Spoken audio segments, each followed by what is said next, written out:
ఫైనల్గా 2024 elections results మొత్తం నిన్న వచ్చేసినాయి.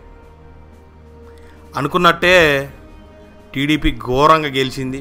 టీడీపీ, బీజేపీ, మన జనసేన పార్టీ కూటమి మొత్తానికి హై వోల్టేజ్ రేంజ్లో హోరాహోరీ అన్నట్టు ఫైట్ అయిపోయి, అసలు నాకు తెలిసి గంత ఫైటింగ్ ఫీవర్ కూడా ఏం నడవలే.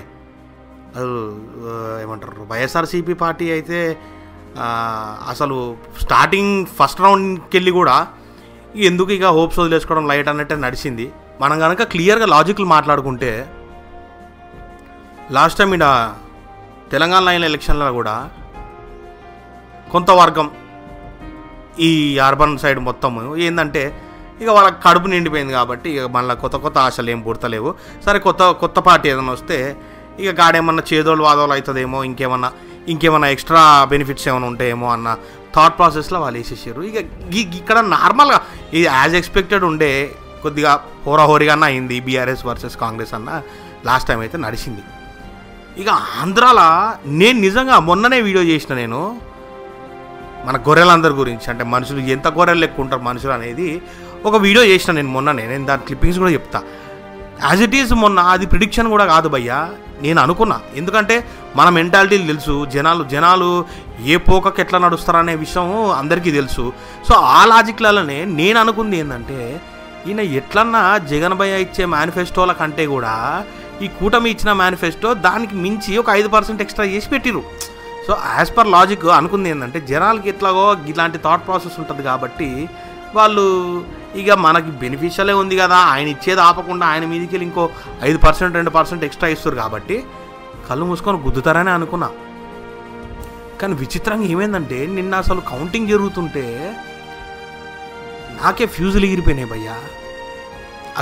అసలు ఏంది ఆ గ్రాఫే వేరే లెవెల్ ఉండే. 21 స్థానాల్లో 21 స్థానాలు 100కి 100% జనసేన పార్టీ కొట్టేసింది. హైట్రిక్, అసలు అది వేరే లెవెల్.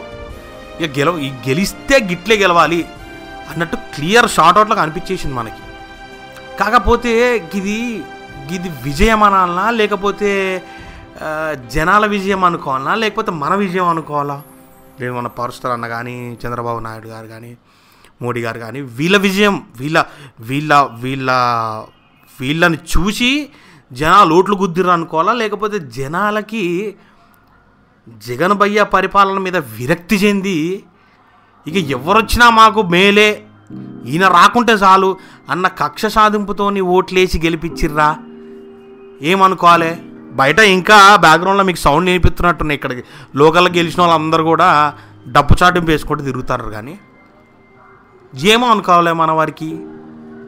నాకు అనిపించింది మాత్రం నేను చెప్తున్నా భయ్యా, మీ పర్సనల్ ఫీలింగ్స్ మీకు ఎవరికన్నా ఏమైనా ఉండొచ్చు, కానీ నాకు క్లియర్గా అనిపిస్తుంది ఏంటంటే, జగన్ భయ్య పాలన మీద విరక్తి చెందే జనాలందరూ మిమ్మల్ని గెలిపించుకున్నారు. ఈ లాజిక్లో మాట్లాడితే నాకేమనిపించిందంటే, జగన్ భయ్యను ఓడించాలంటే మనం అందరం కూటమి కింద పోరాడితే కానీ మనం తెగలేము. మనకి ఎట్లా తిరిగి మనం ఆంధ్రప్రదేశ్లో మనము సీట్లు వేసుకొని కూర్చోవాలన్న థాట్ మీకు ఉన్నది. ఒక్కడికి ఎదురుగా 3 పోరాడారు, 3 పార్టీలు పోరాడినాయి. సరే, అక్కడ మనం విజయము అపజయం గురించి ఎందుకు మాట్లాడుకోవాలి? ఇప్పుడు ఒకళ్ళ ముందుకి ఒకరితో పోట్లాడడం అనేది లెక్క, ధర్మం మాట్లాడితే ఒకడికి ఎదురుగా 4 వచ్చినప్పుడు ఆ ధర్మం ఎట్లా అవుతుంది? నా పరంగా ధర్మం కాదు, ఒకరితో కొట్లాడినప్పుడు ధర్మం. కానీ ఇప్పుడు వచ్చిన రిజల్టులు మనం లెక్కల్లోకి తీసుకుంటే నాకు క్లియర్ షార్ట్అవుట్ ఏమనిపిస్తుందంటే, ఏపీ జనాలు కేవలం ఇతను కాకుండా, జగన్ భయ్య కాకుండా ఎవరు వచ్చినా మాకు మేలే. ఇన్ఫ్యాక్ట్ పవన్ అన్నకి 100% సీఎం అయ్యే ఛాన్స్ గట్టిగా ఉండే. మీకు లాజిక్గా ఆలోచిస్తే మీకే అర్థమైపోతుంది.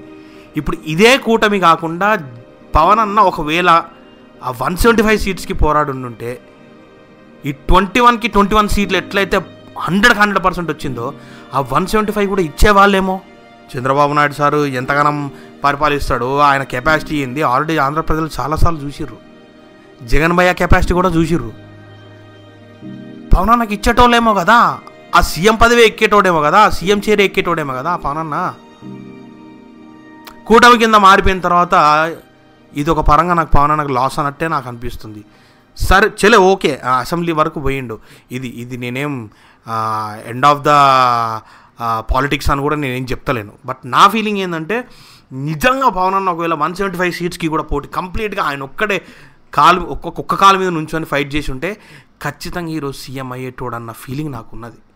ఎందుకంటే ఆంధ్ర ప్రజలు ఒకటే ఆలోచించుకుర్రు, కొత్త వాళ్ళకి ఖచ్చితంగా అవకాశం ఇవ్వాలి, పవన్ అన్నని గెలిపించుకోవాలి, ఆయనకు కూడా ఒక ఛాన్స్ ఇస్తారు భయ్ ఖచ్చితంగా. ఇప్పుడు ఆయన రూల్ ఏంది ఇంకో 5 years తెలియదు ఆ జనాలకి, ఆయన ఏం చేస్తాడు అనేది కూడా తెలుస్తుంది అందరికీ. నా ఫీలింగ్ అయితే పర్సనల్ ఫీలింగ్ అయితే అదే భయ్, 21కి 21 కొట్టేసిర్రు ఘోరంగా. అంటే ఇప్పుడు ఆ మిగతా టీడీపీ ఏదైతే ఉందో టీడీపీ కూడా గెలిచింది, బట్ ఆ మిగతావి కూడా పవన్ కళ్యాణ్ జనసేన పార్టీ త్రూ పోటీ చేసి ఉంటే ఆ 175 సీట్లు కూడా కొట్టేటోడేమో, ఆ సీఎం చైర్లో పవన్ అన్ననే కూర్చున్నటోడేమో అని నాకు అనిపించింది. సరే ఎండ్ ఆఫ్ ది డే నా కంక్లూజన్ ఏంది, నాకు అనిపించింది ఏంటంటే మొత్తానికి ఏపీ పాలిటిక్స్ అన్నీ మారినాయి. జనాలు వాళ్ళు గెలిపించాలనుకున్నారు కాబట్టే మీరు అందరు గెలిచారు. నేను ఇది ఎందుకంటున్నా అంటే జగన్ భయ్య పరిపాలన మీద ఉన్న కక్ష తప్ప మిమ్మల్ని చూసి మీకు ఓట్లు వేసినట్టయితే నేను అనుకుంటలేను. ఎవరు వచ్చినా పర్లేదన్న ఫీలింగ్ వాళ్ళకు ఉంది. దీనికి ఉదాహరణ నిజం ఎగ్జాంపుల్ ఏంటంటే ఎప్పుడైతే రిజల్ట్ కన్ఫర్మ్ అయిపోయిందో జగన్ భయ్య పార్టీ ఫ్యాన్ ఉంది కదా, దాన్ని రకరకాలుగా ఎట్లా వీలైతే అట్లా ఇష్టం వచ్చినట్టు పాడల మీద కట్టుకొని ఒకరు తీసుకుపోతారు, బండ్లకు కట్టేసి ఫ్యాన్ నీడ్చుకోపోతారు, రకరకాలుగా చేస్తున్నారు భయ్య.